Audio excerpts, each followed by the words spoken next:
মাথায় রেখে উপরে করে উঠে যায়। তাই ছলনা করে সেই বাস্তুলা বলছে কালোর ঠাই, ওগো ভাইজান আপনাকে জানাই, বহুদিন হয় আমি বাবা মারে ঘরে আছি, স্বামী শ্বশুর সেবা করে যদি আমি এই মানব জীবনকে ধন্য করতে পারি, তাহলে যে আমার মানব জীবনটাই ধন্য হবে। আমাকে নিয়ে চলল পুরোপুরি স্বামী শ্বশুরের খেদমত যেন আমি করি। এই বলে সেই কালো গাজী পাঁচতলাকে নিয়ে উপরি চলে এসে সেই সেওতা গাছের গোড়ায় যখন দাঁড়িয়েছিল, কালো বলছে ভাই গাজী রে তোমারে জানাই, এই যে দেখো সেই সেওতা গাছ পাঁচতলা। পাঁচতলা বলছে সেওতা গাছ দেখাচ্ছেন কেন? কালো বলছে ও তোমার জান হয়, ও তোমার ভাইয়ের বউ হয়।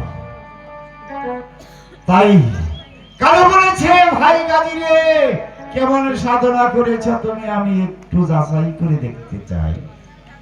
হ্যাঁ, কালে গাজী সাহেব কি করেছিল? ওরে চাম্পা চাম্পা ওইরা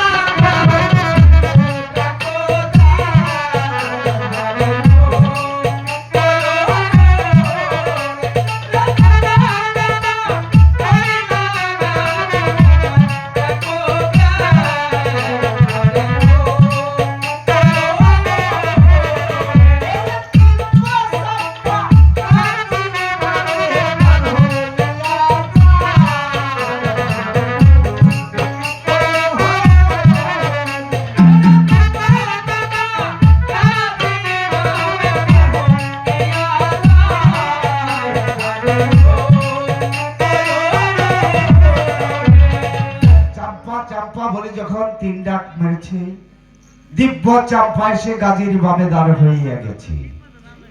ভক্তি দিয়া পরে সেই স্বামী আর ভাসুরের পায়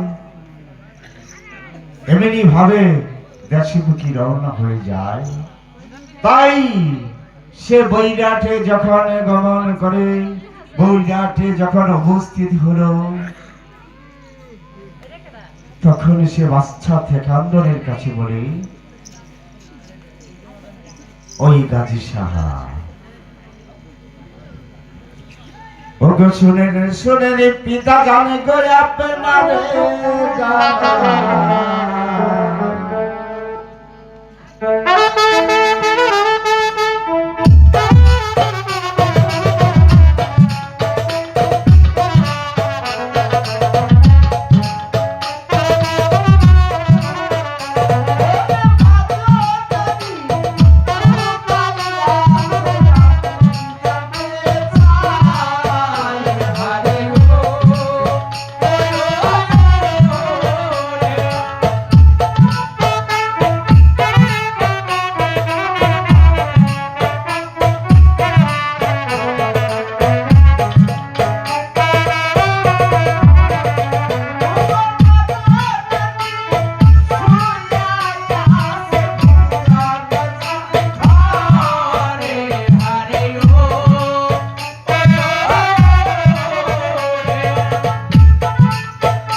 হাত পাও শুকিয়ে তাহার হয়ে গেছে করি, চক্ষু দুটা দেখতে যেমন অগ্নি পোড়া করি। তাই তো গাজী বলছে ভাই কালুনি তুমি এত কিছু করেছ, তুমি এত কিছু দেখিয়েছ শিখিয়েছ। ও ভাই আমরা তিনটি ভাই একত্র হয়েছি, মা জননী অন্ধ হয়ে গেছে। ও ভাই একটি বার তুমি কি মা জননীর আখিটা ভালো করে দিতে পারো? কারো বলছে ভাই গাজী এই তো বুঝি ঠেকানি বিষমে দায়, বুঝে শুনে না ওরে আখি সাইলে